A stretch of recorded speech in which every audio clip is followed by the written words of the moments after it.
కోలమూరు పంచాయతీలో పంచాయతీ నిధుల దుర్వినియోగంపై కఠిన చర్యలు తీసుకోవాలని rural MLA Gorantla Butchaiah Chowdary demand చేశారు.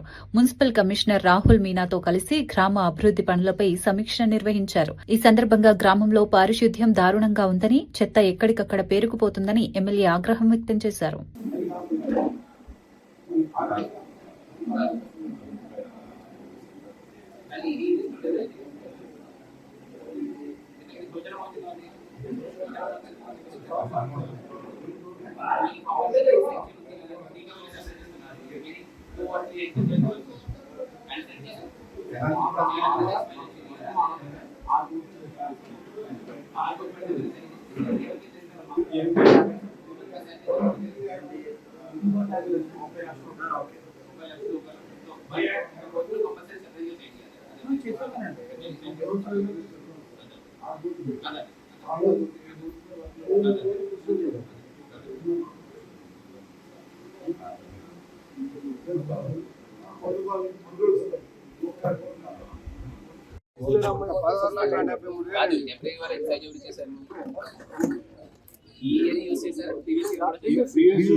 అదే పంచాయతీ ఉన్నాం సార్. షాప్ వస్తుంది సార్.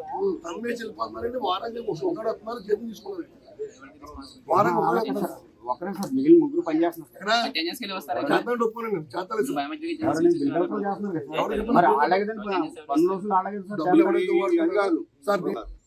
అది ఎందుకు తేడా వస్తుంది? ఇంకా ఉంది మీ దగ్గర, మీకు తెలియదు. ఇంకా కొంత ఉంది. నా నోటీసులో ఉన్నాయి, చెప్తున్నాను. డబ్బు వసూలు చేసి జమ చేయలే, ఈ కాకుండా అది కూడా తెలుసండి. హైవే తప్పితే లోపల తిరగట్లా, హైవే తప్పితే లోపల తిరగట్లా.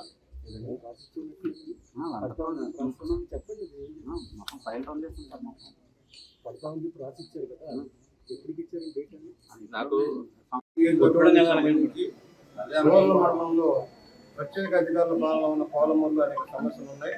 వీటి పరిష్కారం కోసం ఈ రోజున కమిషనర్ గారు, నేను, అధికారులు అందరం కూర్చొని ఇక్కడ తీసుకోవాల్సిన తగిన చర్యల గురించి చర్చించడం జరుగుతుంది. గ్రామ పెద్దలందరినీ కూడా కూర్చోబెట్టుకుని వారి సమస్యలు కూడా ఆలోచన చేసుకుని సిబ్బంది పనితీరు మెరుగుపడడం కోసం ఒక కార్యాచరణ, పనులు వసూలు చేయడంలో కానీ వాటిని సద్వినియోగం చేసుకోవడం సక్రమంగా ఉండాలని ఆలోచనలో ఉన్నాం. దాదాపు 8 కోట్ల రూపాయలు పనులు వెంటనే ప్రారంభించాలని, 4 కోట్ల రూపాయల డ్రైన్లు, 4 కోట్ల రూపాయలు రోడ్లకి ఖర్చు పెట్టాలి, కలవట్లు ఖర్చు పెట్టాలని ఆలోచనలో ఉన్నాం. క్వాలిటీ ఆఫ్ వర్క్ ఇంతకుముందే కోట్ల రూపాయలతో పనులు చేసాం. పెద్ద గ్రామం వల్ల దాదాపు 24,000 ఓటింగ్ ఉన్న ఈ గ్రామంలో సమస్యలు ఉన్నాయి. మైగ్రేషన్ కూడా ఎక్కువ మంది, చాలా మంది ఇక్కడ రావడంలో కొన్ని సమస్యలు ఉన్నాయి. కొత్తగా లేవులు రావడం, అక్కడ సరైన రహదారి సౌకర్యాలు లేని పర్యవసానంగా భారీ ఖర్చు పెట్టడం వస్తుంది. యాక్షన్ ప్లాన్ తయారు చేసాం. దాదాపు 36 కోట్ల రూపాయలు అయితే కానీ సమగ్రంగా అభివృద్ధి చేయడం లక్ష్యంలో ప్రయత్నంలో ఉన్నాం. విడతల వారీగా చేద్దాం. మొదటి 8 కోట్లు, రాబోయే ఈ సంవత్సరంలో మరో 7 కోట్ల రూపాయలు పనులు చేయాలని ఆలోచనలో ఉన్నాం. ఏదైనా రాబోయే 2-3 సంవత్సరాల్లో గ్రామం సమగ్ర అభివృద్ధి చేయాలనే లక్ష్యంలో కమిషనర్ గారు, మేము కొన్ని సమస్యలు కూడా తీసుకుంటాం. ఎంప్లాయ్ కొన్ని ట్రాక్లు కొనాల్సిన పని ఉంది. శానిటైజర్ ఇంప్రూవ్ చేసిన పరిస్థితుంది. రాబోయే రోజుల్లో ఎయిర్పోర్ట్ ఏరియా రహదారిని కూడా విశాలం చేసిన పరిస్థితుంది. జల్ జీవన్ మిషన్ ద్వారా ఇంటి